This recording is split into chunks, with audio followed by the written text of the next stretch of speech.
Hello दोस्तों, welcome back to my channel मनस्वी।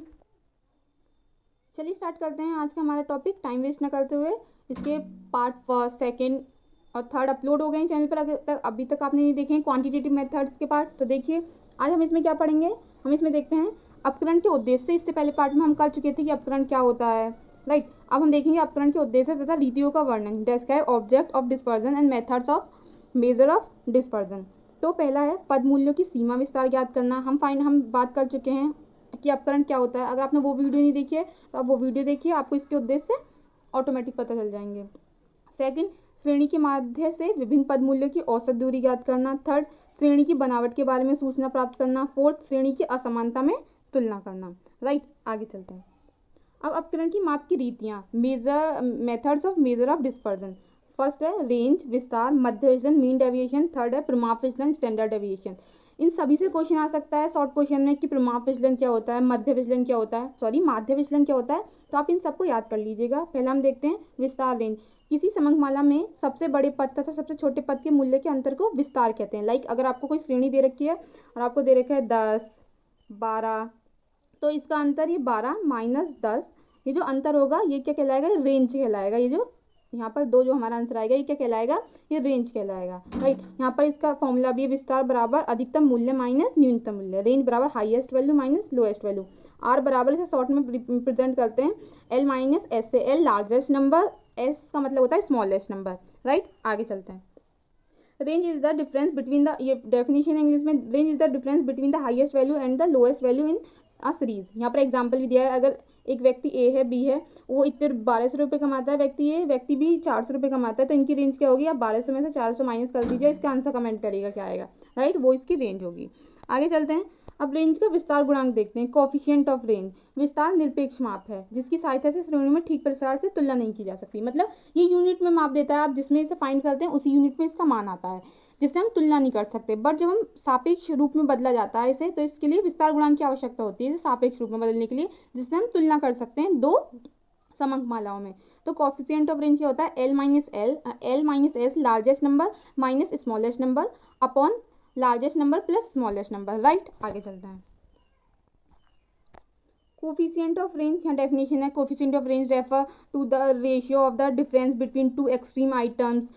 कौन कौन से आइटम्स है, the largest and the smallest of the distribution of their sum. It is a relative measure of dispersion. यहाँ पर वही formula है विस्तार के गुणांक, मेरिट्स ऑफ रेंज। यह अपकरण की सबसे सरल माप है। This is the simplest measurement of dispersion. Range is rigidly defined. Right, आगे चलते हैं। अब विस्तार के दोष देखते हैं। यह श्रेणी के, अगर आपको ये और डिटेल में समझना है, अभी मैं सिर्फ ऐसे नोट्स के थ्रू करा रही हूँ, इसकी चैनल पर अलग से वीडियो है, आप वहाँ से इसकी वीडियो कर लीजिएगा। यह श्रेणी के सभी अवलोकन पर आधारित नहीं है। It is not representative since it is not based on all the observation of the series, क्योंकि हम सिर्फ इसमें बड़ी और छोटी वैल्यू देखते हैं और बाकी सीरीज की वैल्यू नहीं देखते हैं। यह अपकरण की एक संतोषजनक माप नहीं है। This is not a satisfactory measurement of dispersion. Right, आगे चलते हैं। माध्य विचलन से क्या अभिप्राय है, what do you mean by mean deviation. माध्य विचलन का अभिप्राय विचलनों के समांतर माध्य से होता है। किससे होता है, विचलनों के समांतर माध्य से। जब किसी श्रेणी या समूह के किसी औसत से श्रेणी के व्यक्तिगत पदों के विचलन लिए जाते हैं। पहले तो औसत निकाल लेते हैं, फिर उस औसत से क्या करते हैं, पदों के विचलन लिए जाते हैं और उन विचलनों का समांतर माध्य किया जाता है। पहले श्रेणी का समांतर माध्य, औसत का समांतर माध्य, औसत निकालते हैं, फिर औसत के विचलन फाइंड करते हैं। उन विचलनों से क्या किया जाता है, उनसे माध्य विचलन ज्ञात किया जाता है। ठीक है, समांतर माध्य ज्ञात किया जाता है उन विचलनों से, उसे ही बोलते हैं माध्य विचलन। राइट, आगे चलते हैं। माध्य विचलन की गणना के सभी विचलनों को धनात्मक माना जाता है। बहुलक एक स्थिर माध्य नहीं है, इसलिए माध्य विचलन में इसका प्रयोग नहीं किया जा सकता। आप ये ध्यान रखिएगा। माध्य विचलन का सूत्र होता है, इसे डेल्टा से वो प्रदर्शित करते हैं, डिनोट करते हैं, sigma mod D upon N. तो माध्य के रूप में क्या होता है, मीन डेविएशन फ्रॉम मीन। तो सिग्मा माध्य समांतर माध्य को एक्स बार से प्रेजेंट करते हैं, हम बात कर चुके हैं। तो सिग्मा एक्स बार बराबर मोड में D X bar upon N. आगे चलते हैं। ऐसे ही माध्यिका के रूप में है कि माध्यिका को m से करते हैं प्रेजेंट, तो sigma D M upon N, और बहुलक को z से करते हैं तो sigma z D Z upon N. तो आप सिर्फ एक फॉर्मूला याद कर लीजिए और जिससे प्रदर्शित होगा उसको नीचे लिख देंगे, इसमें ऐसा कुछ नहीं है। तो माध्य विचलन गुणांक, कोफिशिएंट ऑफ मीन डेविएशन देखते हैं हम। माध्य विचलन गुणांक होता है डेल्टा अपॉन माध्य या बहुलक या माध्यिका, जैसे कि यहाँ पर लिखा है, अगर यहाँ माध्य आए तो आप x बार करेंगे, अगर यहाँ बहुलक आएगा तो आप z लिखेंगे, अगर यहाँ पर माध्यिका आएगी तो आप मीडियन m बनाएंगे। ठीक है, जो भी आए आप वो वहाँ लिखेंगे जैसे यहाँ पर कराइए। हम देखते हैं परिमाप विचलन क्या होता है। स्टैंडर्ड डेविएशन, परिमाप विचलन अपकरण को मापने का सबसे अधिक लोकप्रिय और वैज्ञानिक ढंग है। इस माप से आश्चर्य पदों के समांतर माध्य से लिए गए विचलनों के वर्गों के समांतर माध्य का वर्गमूल है। क्या है इसमें, हम जो पदों के समांतर माध्यों के जो विचलन लेते हैं उनका वर्गमूल लेते हैं, राइट। इसमें प्लस और माइनस चिन्हों को छोड़ा नहीं जाता, बल्कि सभी विचलनों का वर्ग निकाल लेते हैं। जब विचलनों का वर्ग करते हैं तो ऑटोमेटिक संख्या क्या हो जाती है, पॉजिटिव हो जाती है। तो परिमाप विचलन गुणांक क्या होता है, ये इसको बोलते हैं सिग्मा, सिग्मा अपॉन एक्स बार, राइट। परिमाप विचलन को सिग्मा बोलते थे, सिग्मा से व्यक्त करते हैं। अब है ये क्वेश्चन शॉर्ट, प्रसरण वेरिएंस से क्या तात्पर्य है। वेरिएंस से क्या तात्पर्य है, समांतर माध्य से लिए गए विचलनों के वर्गों का समांतर माध्य के परितः द्वितीय आघूर्ण अथवा प्रसरण कहलाता है। उसके जो परितः होता है वो क्या कहलाता है, द्वितीय आघूर्ण अथवा प्रसरण कहलाता है। इसको सिग्मा स्क्वायर से व्यक्त करते हैं, राइट। आगे चलते हैं। अभी मैंने बहुत डिटेल में एक्सप्लेन नहीं कर रही हूँ, हमारे पास बहुत कम टाइम है, इसलिए विचरण गुणांक का सूत्र लिखिए। इसका विचरण गुणांक का वेरिएंस और coefficient of variance sigma upon x गुणा 100, और ये क्या है, समांतर माध्य है, राइट। आगे चलते हैं। अब हमारे पास क्वेश्चन है, विषमता से क्या तात्पर्य है। विषमता की माप तथा जांच करो, कैसे करी जाएगी। तो किसी समकमाला में सममिति के अभाव को विषमता या अथवा असमितता कहते हैं। अगर आपको इसकी भी वीडियो डिटेल में देखनी है, वो भी चैनल पर है, तो आप वहां से देख सकते हैं। तो यहाँ पर ये क्वेश्चन है, सिम्पसन व काफ्का के अनुसार विषमता अथवा असमितता किसी आवर्ती वितरण की एक विशेषता है जो वर्ग के किसी और अधिकतम आवर्ती के साथ दूसरी ओर की अपेक्षा अधिक बढ़ जाती है। ठीक है, ये अगर आपको बस समझ नहीं आया तो अभी एग्जाम्पल से बताती हूँ। यहाँ पर रुकिए। विषमता किसी समकमाला के आवर्ती वितरण के वक्र की बनावट से संबंधित होती है। लाइक ये यहाँ कहना चाह रहा है कि अगर एक और अधिक हो जाती है, जैसे कि अगर आप ये डायग्राम देखेंगे, ये ढंग से नहीं बना है। जैसे अगर मैं यहाँ पे ऐसे डायग्राम बनाती हूँ, अगर ये चीज़ें बराबर हैं, तो जब बराबर होंगी तो यहाँ पर दोनों चीज़ें बराबर हैं, आप ये मानिए, तो यहाँ पर कोई विषमता नहीं होगी, क्योंकि यहाँ कुछ अलग नहीं है। बट अगर ऐसी ही एक डायग्राम बनाती हूँ, ये ऊपर जाके ये ऐसे ज़्यादा नीचे चला जाता है, तो ये क्या, ये अलग है, ये अलग है। जब ऐसे दो चीज़ें अलग होती हैं, वहाँ पर क्या होता है, वहाँ पर विषमता पाई जाती है। और ये किससे पता चलता है, ये क्या होती है, आवर्ती होती है, ये आवर्ती से पता चलता है। तो यही देखना कि ये जो हमारी आवर्ती हैं ये अलग हैं या समान हैं, इसे देखना क्या कहलाता है, विषमता कहलाता है, राइट। आगे चलते हैं। तो आवर्ती के प्रकार पर डिपेंड करता है। तो आवर्ती के प्रकार देखते हैं। पहले तो होता है सामान्य वितरण होता है। तो सामान्य वितरण जहाँ दोनों चीज़ें बराबर होती हैं, पहले आवर्ती धीरे धीरे बढ़ती है, फिर आवर्ती कम हो जाती है। जहाँ पर समांतर माध्य, माध्यिका और बहुलक बराबर होते हैं। क्या होते हैं, समांतर माध्य, माध्यिका, बहुलक बराबर होते हैं, वहाँ विषमता का अभाव होगा। क्या होगा, विषमता का अभाव होगा, राइट। आगे चलते हैं। एक है विषम वितरण। क्या है, ये वेट करिए एक मिनट, एक मिनट।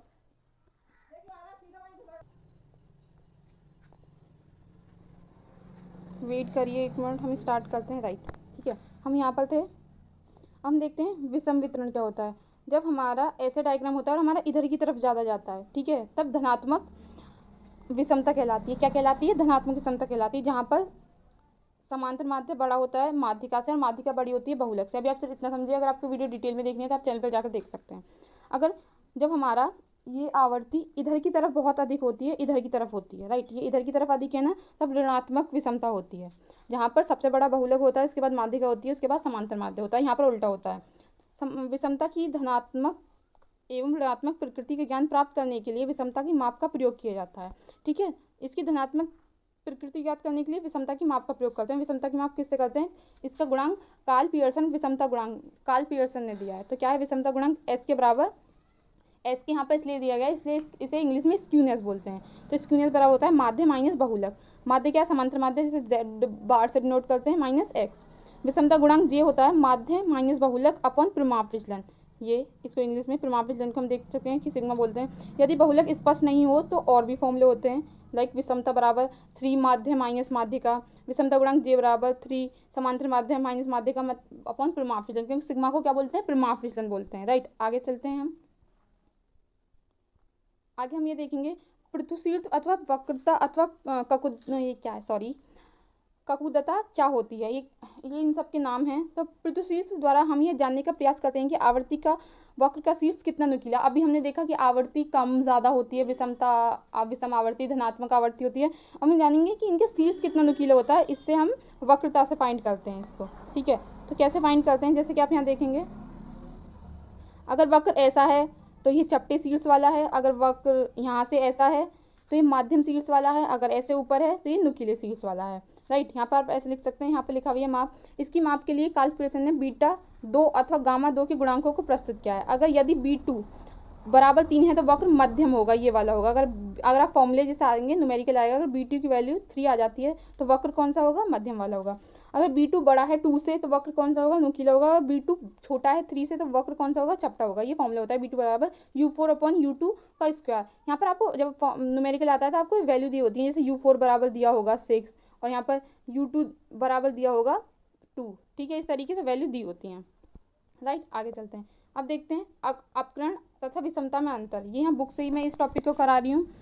अब अंतर आ जाता है या तुलना आ जाता है, तुलना में भी अंतर ही लिखते हैं। ठीक है, तो यहाँ जैसे पहले अपकरण के द्वारा किसी श्रेणी के पद मूल्य का हम पढ़ चुके हैं। बिखराव देखते हैं या वितरण की बनावट का ज्ञान होता है, जबकि विषमता क्या बताती है, विषमता इसकी आकृति वक्र सममित है या असममित है। जो हमारी ये जो वक्र आकृति है सममित है या असममित है, ये बताती है। अपकरण में विभिन्न पदों के समूह में इस स्थिति पर विचार किया जाता है, जबकि विषमता पर क्या, प्रवृत्ति पर विचार किया जाता है। क्योंकि अपकरण में तो हम स्थिति केंद्रीय प्रवृत्ति की स्थिति हम ज्ञात करते हैं, बट यहाँ पर क्या करते हैं, हम विषमता ज्ञात करते हैं। आप 3 याद रखिएगा कि अपकरण में माप द्वितीय माध्य पर आधारित होती है, जबकि विषमता पर माप प्रथम घातीय माध्य पर आधारित होती है। राइट, अपकरण क्या करता है, अपकरण से हमें बनावट, समूह की बनावट पता चलती है, बट विषमता से क्या पता चलता है, उसकी आकृति पता चलती है हमें। सिर्फ आप इतने अंतर कर लीजिएगा, ये बहुत होगा। राइट, आगे चलते हैं हम। अब हम सहसंबंध देखते हैं कि सहसंबंध से क्या तात्पर्य है। इसकी भी वीडियो चैनल पर पहले से है, तो आप देख सकते हैं। ये नोट्स के थ्रू नहीं कराया मैंने, क्योंकि ये बुक में बहुत अच्छी तरीके से दिया हुआ है। बुक नहीं है, ये नोट्स ही है, और यहाँ पर बहुत अच्छी तरीके से एक्सप्लेन भी किया हुआ है, तो यहीं से समझते हैं।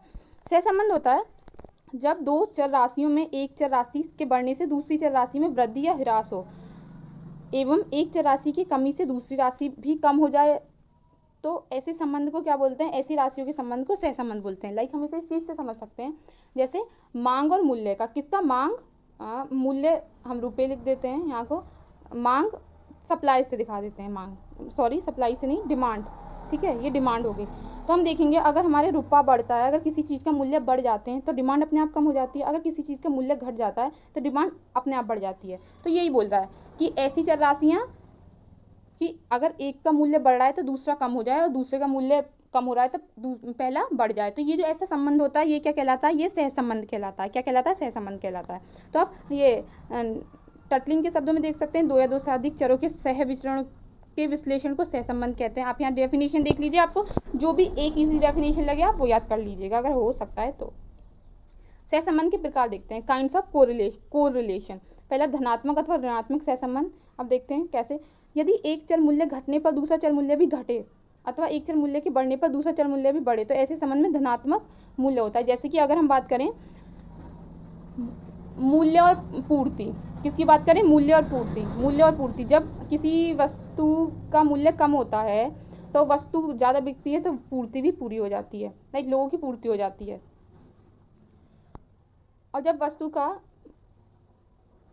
एक मिनट, ये नहीं सॉरी, ये नहीं, हाँ ये पहले हम देखते हैं, पहले हम डेफिनेशन पढ़ते हैं। ऋणात्मक सहसंबंध उस दशा में होता है जब एक चर मूल्य के घटने पर दूसरा चर मूल्य बढ़ता हो।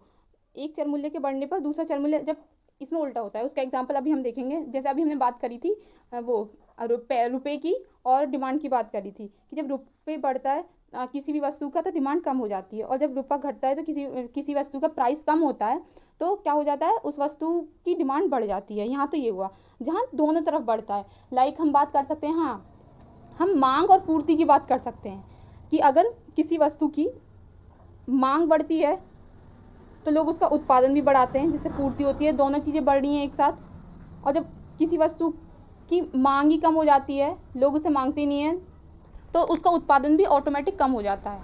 ठीक है, हम मांग और उत्पादन का एग्जांपल यहाँ देख सकते हैं कि क्या मांग और उत्पादन का, अगर किसी वस्तु की मांग बढ़ेगी तो उसका उत्पादन भी बढ़ेगा, तो एक साथ दोनों चीज़ें बढ़ रही हैं। अगर किसी वस्तु की मांग कम होगी तो उसका उत्पादन भी कम होगा। राइट, आगे चलते हैं।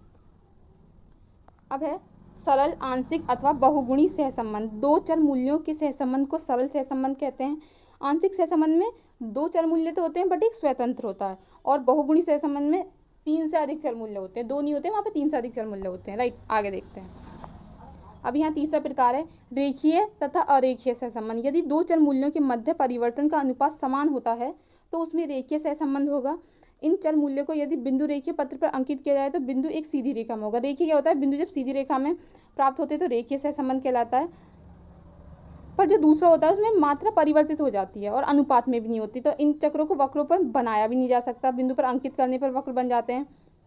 जब एक तो होता है इसमें क्या है, इसमें हमारे रेखीय में हमारे बिंदु समान है, जब ऐसे बिंदु समान होंगे तो रेखीय बन जाएगा। बट दूसरा अरेखीय में क्या है, बिंदु समान नहीं है। जब बिंदु समान नहीं है तो ऐसे करके जो बनेगा वो क्या बन जाएगा, वक्र बन जाएगा, तो उसे अरेखीय सहसंबंध बोलते हैं। राइट, आगे चलते हैं। सहसंबंध के परिणाम देखते हैं। सहसंबंध के परिणाम, सहसंबंध का पहला है पूर्ण सहसंबंध। जब दो श्रेणियों में परिवर्तन एक ही दिशा में तथा समान अनुपात में हो तो पूर्ण सहसंबंध होता है। इस सहसंबंध को R से प्रेजेंट करते हैं, ठीक है। तो जब सहसंबंध क्या होगा, +1 होगा। जब विपरीत दिशा में किंतु समान अनुपात में होता है, जब दो श्रेणियों में परिवर्तन विपरीत दिशा में हो किंतु समान अनुपात में हो तो उसे पूर्ण ऋणात्मक सहसंबंध बोलते हैं। तो वहाँ पर जो हमारा R होगा, जो हमारा कोरिलेशन होगा वो क्या होगा, वो -1 होगा। राइट, आगे चलते हैं।